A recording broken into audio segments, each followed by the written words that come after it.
Only 17% of organizations are currently poised for growth. And by organizations, that includes associations as much as it does the corporate world.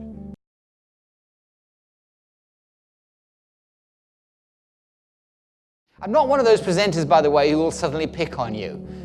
Okay, see, immediately people are relaxed. One of my clients said to me, he said, I keep you around because you see the world differently. And I do. I find myself staring at the overhead fan in my kitchen and thinking, if that thing could take my weight, I'd never be bored again. It's because I'm constantly challenging everything. I'm constantly looking at things differently. So, questions pop into my mind all the time, like, why do we nail down coffin lids? And my wife gets really frustrated because I look at her sometimes and I say, why is it that women can't put mascara on without shutting their mouths?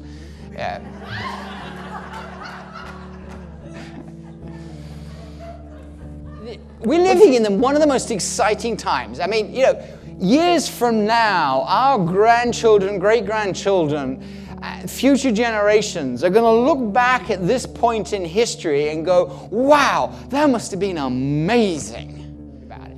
My job is to challenge your thinking, is to make you think differently. And I want you to do that first with this whole discussion around change. Because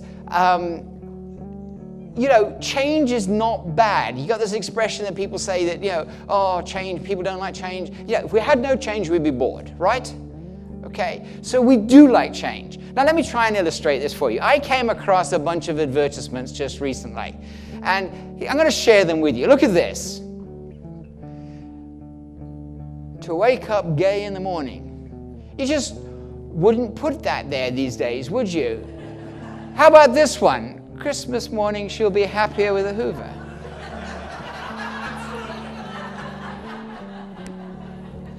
What about this one?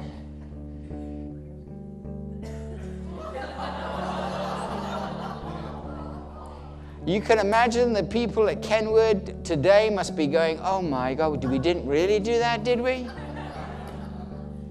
So some change is good, right? And this is my favorite one. Look at this one. Blow in her face and she'll follow you anyway. So change is good. Do that. Let me just share with you something I came across in the last couple of months. Some research that was done here in North America. This was what came up. Only 17% of organizations are currently poised for growth. And by organizations, that includes associations as much as it does the corporate world. Okay, it was a cross-survey. Only 17% are poised for growth at this moment. In other words, only 17% are in that position at the front end actually driving some of the change that's happening, because that's where those ones are going to be housed. So don't copy. You're not going to be in the front end of things if you copy. You've got to be reinventing. You've got to be thinking. You've got to be... Okay? Don't underestimate. Think about the experience your customers are having. If you rely on this is the way we've always done it, then you're going to become boring. Somebody will come along and steal your march on you. I hope I've given you something to think about. I hope the perceptions has got you to really think about managing some of those perceptions. By the way, if you ever want to see people who are really good at perceptions, it's kids. Kids are good at managing your perceptions. I'll end with a quick story for you. A young lady who went to university and coming to the end of the first year, and she wrote to mum and dad and said, coming home for the summer and looking forward to seeing you all. It's exciting to be coming home. By the way, I've met a boy, a guy. It's really nice. He's really special. His name's Abdul, and he's from Afghanistan, but he's a nice guy. And he's over here with his family. And in fact, we've moved in together. We've been living together for the last 2 or 3 months. And I'm going to bring him home so you can meet him, because I know you'll like him. And also, I want you to give us your blessing, because I'm pregnant. And by the way, his family's coming too.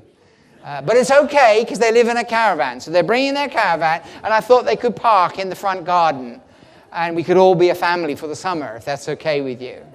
So I'm really looking forward to you, and love your dad and love your mum, and looking forward to a great summer with you, and I hope you'll understand.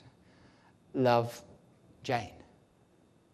P.S. None of the above is true, but it may put in perspective the fact I failed my first year.